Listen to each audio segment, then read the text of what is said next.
Hey, Wreck-It Ralphie here, coming to you from the back of our camper. This is the rear bedroom.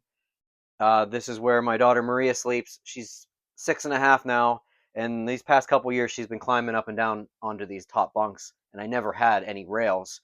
And I looked online, I could not find a good solution. So after I was about halfway done, I'm like, I should probably share this with everybody. Maybe it'll help you. You can steal my design or modify it and even make it better. This was a pretty quick job. There was no budget because it's safety related, but it's just time. We're going camping this weekend, so I want to get this thing done.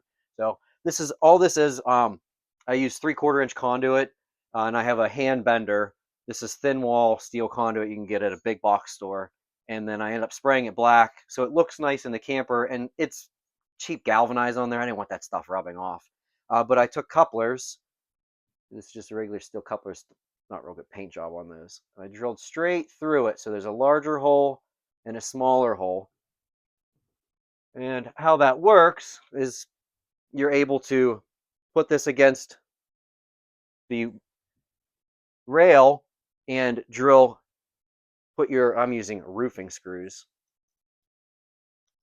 So you're able to screw the roofing screw, you get your bit in there and you can screw it in to the wood. So I obviously I wanted it as safe as possible. And then I slotted the backside of the conduit so that it passes past this screw and it slides down all the way to the stop. Not past. It's not too bad. It's pretty sturdy. But here's the design I kind of came up with. The first one I installed, the larger one, it's pretty sturdy. I think you'd either have to pull these roofing screws out, and I used longer ones also, so they pass through the face of it, and then they bite the wood in the back. Now, like I said, I wanted these removable because these bunks lift up. So these things at the end of our camping trip, I want either myself or my wife to be able to just pop it out of there just like that. Probably throw it under the mattresses, or I'll find a place to save it.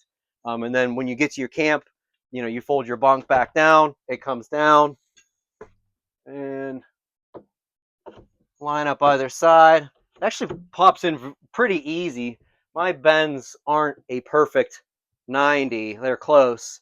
But when it pops down in there, it's totally fine. I was worried that it was going to be too tight or loose, but it's not bad. But that's the design. Hopefully you can take it and run with it a little bit. I like the black paint. It looks really sharp. And I also used Sharpie. I didn't have enough time. I just put a little Sharpie on the head of the roof, on the head of the roofing screw. Looks pretty good. So thank you for coming along. And if you have any questions about my design, where I bought anything, or the little conduit bender, just hit me up in the comments. All right, thanks. Bye.